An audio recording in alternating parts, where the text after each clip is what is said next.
C'est le philosophe André Comte-Sponville qui est également éditorialiste au magazine Challenge.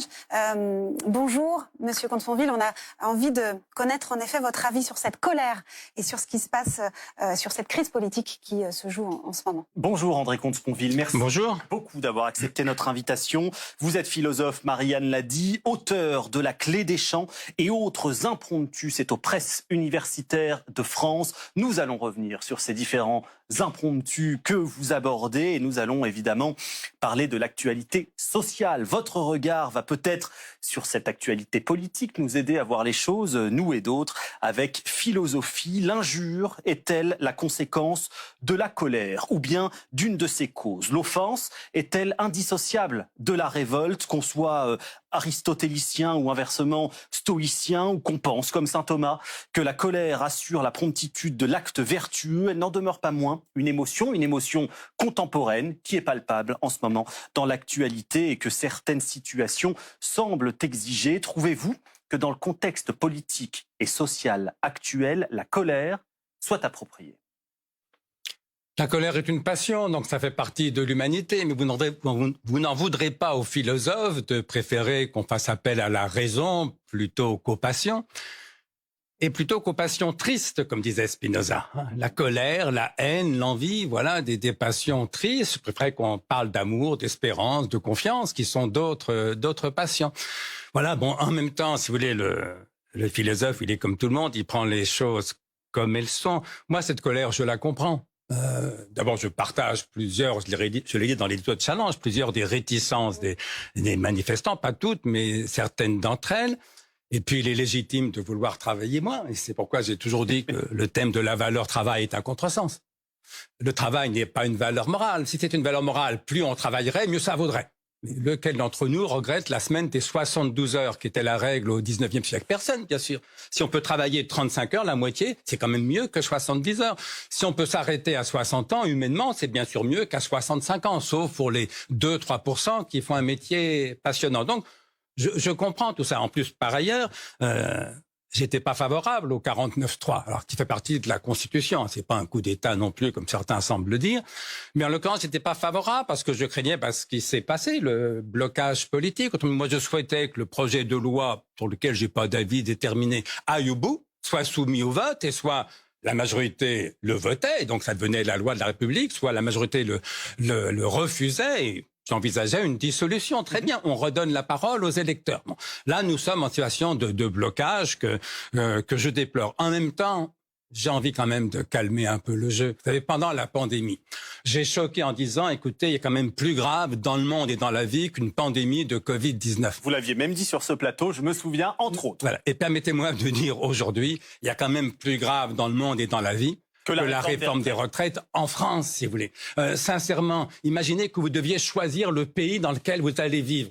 Est-ce que vous allez choisir en fonction de l'âge de départ à la retraite? Oui, mais est-ce que ça, c'est entendable par les Français? Ça ne veut pas dire qu'on n'a pas le droit de manifester. Moi, je suis très content de vivre dans un pays où les gens peuvent manifester. Je souhaite que ça se fasse dans le respect de la loi. Je suis très content de vivre dans un pays où le Parlement peut renverser le gouvernement. C'est le cas. Il ne l'a pas fait là, il le fera une autre fois. Je suis très content surtout de vivre dans un pays où, au plus tard, dans 4 ans, on redonne la parole aux électeurs. Parce que ce projet de loi qui a fait tout le monde, c'est pas du définitif. C'est du provisoire. Personne ne sait quel sera l'âge de départ à la retraite dans 5 ans. Personne ne le sait. Et il est même fort probable que d'autres réformes aient lieu d'ici là. Oui, bien sûr, mais autrement dit, vous qui êtes beaucoup plus jeune que moi, vous ne pouvez pas savoir à quel âge vous prenez votre retraite. Il peut y avoir 10 réformes de la retraite avant que vous arriviez à l'âge de la retraite. Et donc, voilà, j'ai envie de calmer un peu le jeu. La question de la retraite est une question très importante. Il est normal que les gens préfèrent s'arrêter plus tôt que plus tard. Reste la question économique. Est-ce qu'on peut financer ou pas un départ à 62 ans? Parlez-en aux économistes, c'est pas ma compétence, vous le voyez, mais on n'est pas au bord de la guerre civile. Pour tout vous dire, j'ai regardé votre chaîne pendant 3/4 d'heure, j'étais très en avance. On a l'impression que la France est dans un état de crise, de tension, oui, au bord de la guerre civile. Et sur d'autres chaînes, c'est bien pire que chez vous. Sauf que moi, j'ai traversé Paris 2 fois ce matin. Une fois en métro, une fois en taxi. Mais Paris est une ville très paisible. Oui, il y a un peu plus de poubelles que d'habitude, mais les gens vaquent à leurs occupations, vont travailler. Voilà, donc j'ai envie, aujourd'hui, comme du temps de la Covid, de relativiser et de rappeler l'essentiel. L'essentiel, c'est quoi? Nous avons une chance formidable. Nous vivons dans une démocratie. pourvu que ça dure. Et au fond, ce qui rapproche les démocrates est quand même plus important que ce qui les sépare. Moi, j'ai beaucoup d'estime pour Laurent Berger.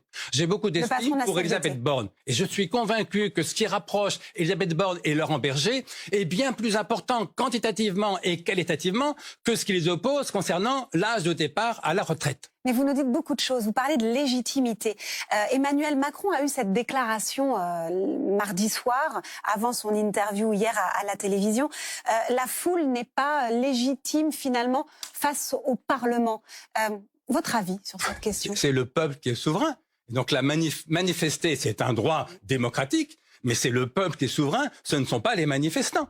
Autrement dit, il y a, je crois, 69 millions de Français, dont en gros 40 millions d'électeurs. Quand il y a 1, 2, 3 millions de gens dans la rue, qu'est-ce que ça pèse à côté de 40 millions d'électeurs? Pas grand-chose. Donc, ils sont légitimes en tant que manifestants et personne ne leur reproche de manifester.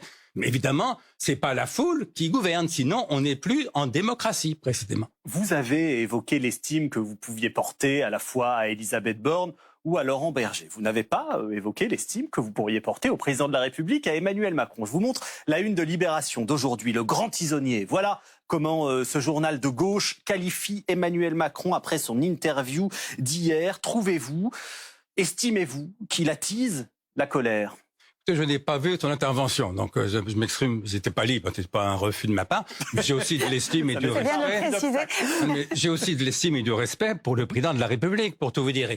Et ce qui m'étonne, c'est la quantité de haine. Moi, je ne l'ai jamais rencontré. Et donc, j'ai exactement sur Macron les mêmes informations que n'importe qui. Je l'ai vu à la télé. Sauf que quand on le présente en gros comme un monstre qui a pour premier souci le malheur du peuple français, ça me paraît psychologiquement très improbable et je n'en vois pas les signes quand je le vois à la télévision. Et donc voilà, cet homme fait à mon avis ce qu'il peut. On peut tout à fait ne pas être d'accord avec lui, mais au fond, qu'est-ce qu'il souhaite lui-même?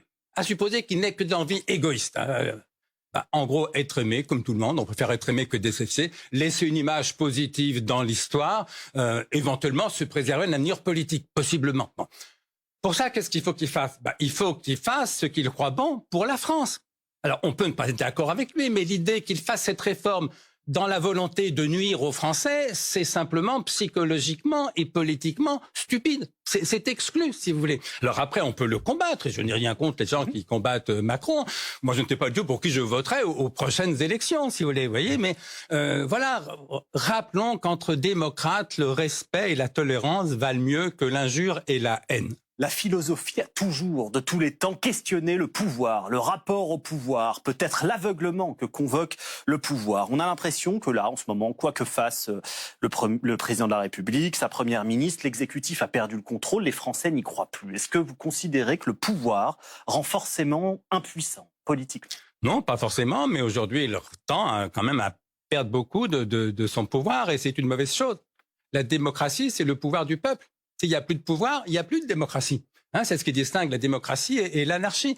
Et c'est pourquoi, je l'ai dit à l'instant, une bonne partie de moi souhaite une dissolution pour sortir justement de ce blocage. Et puis on verra bien. Encore une fois, il y a des partis politiques qui proposent la retraite à 60 ans. Mais très bien, si vous êtes pour, votez pour eux.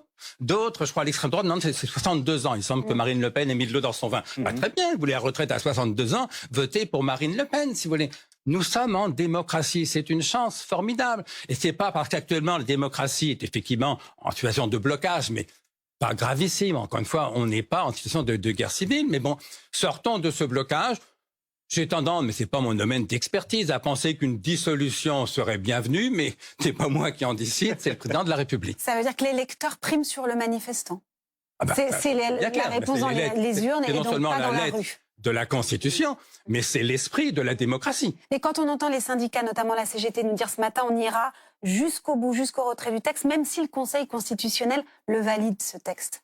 On va contre les institutions. Mais non, les syndicats sont libres. Les institutions autorisent tout à fait les syndicalistes à faire grève, à manifester. C'est même un droit garanti par la Constitution. Et donc, ils ne disent pas le contraire de ce que je dis moi. Ce que je dis moi, c'est que la préservation de la démocratie est une question plus importante que la question de l'âge de départ à la retraite, qui est une question parfaitement légitime et pertinente. Mais on ne va pas, au nom de cette question, oublier ce qui nous rassemble, c'est-à-dire une certaine idée de notre pays, mais surtout de la démocratie.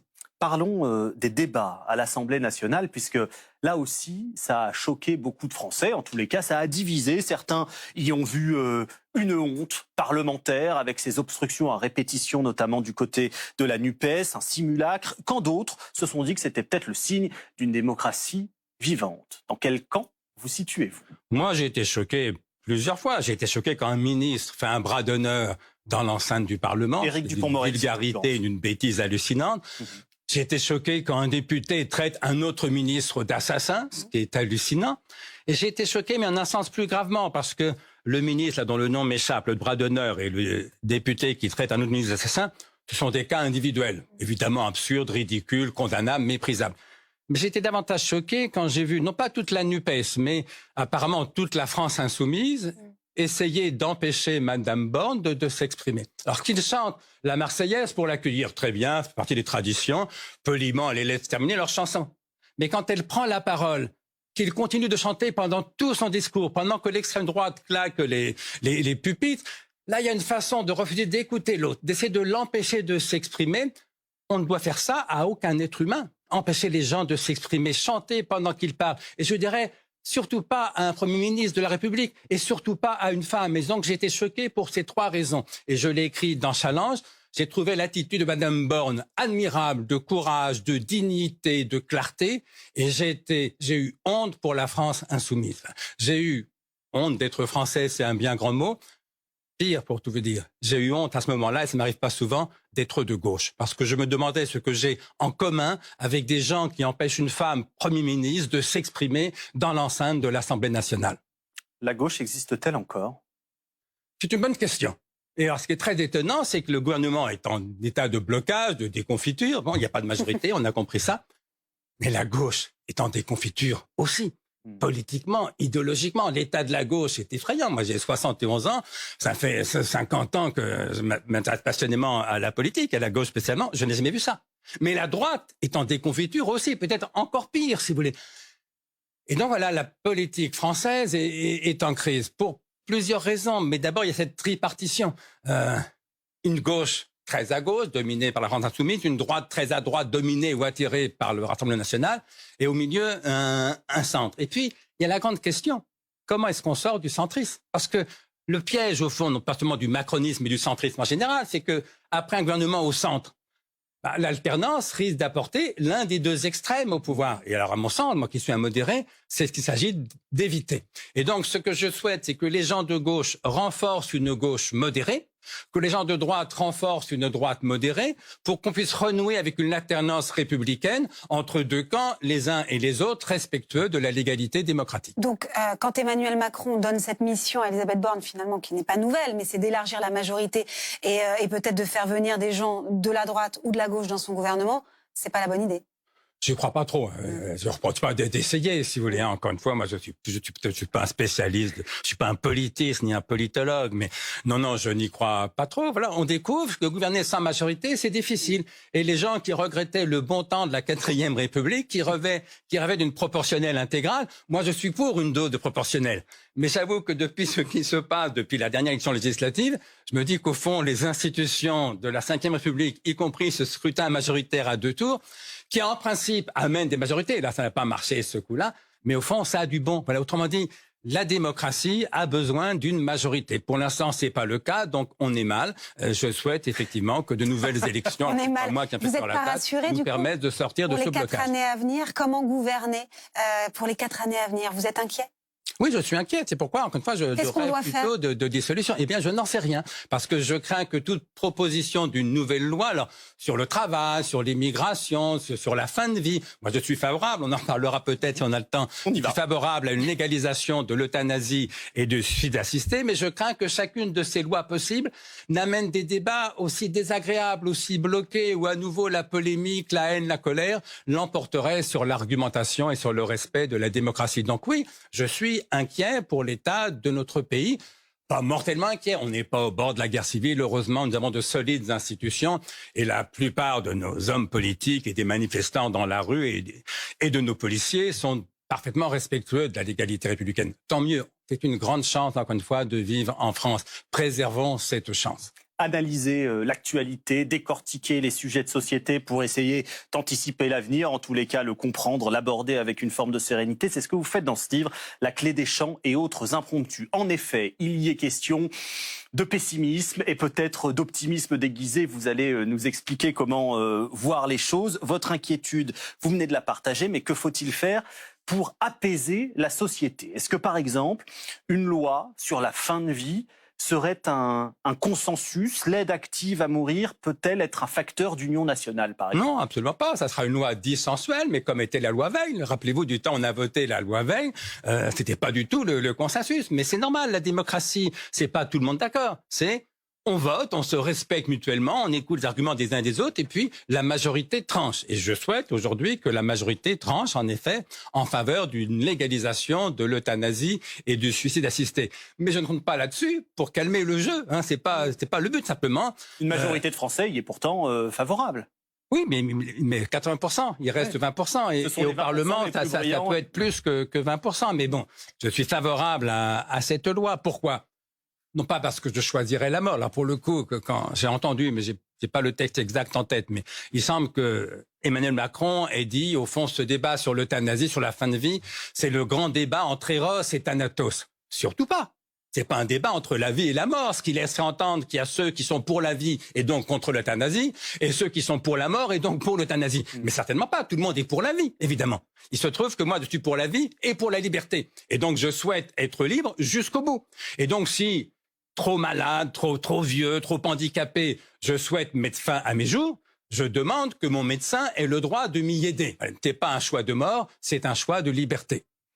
Vos 12 articles rassemblés dans ce livre sont parfois graves, mélancoliques, on l'a dit. Est-ce que, au nom de l'Union nationale, vous attendez, comme Emmanuel Macron, peut-être secrètement et fermement, les Jeux Olympiques? Les Jeux Olympiques en France pour faire du sport une espèce de rassemblement collectif. Je vais vous dire d'abord ce texte d'impromptu, que j'appelle des impromptus. C'est des textes très subjectifs, très singuliers, très grand public, très accessibles. Très accessible. Et légèrement mélancoliques. Autrement dit, c'est le contraire de l'Union nationale. Moi, je ne suis pas un homme politique.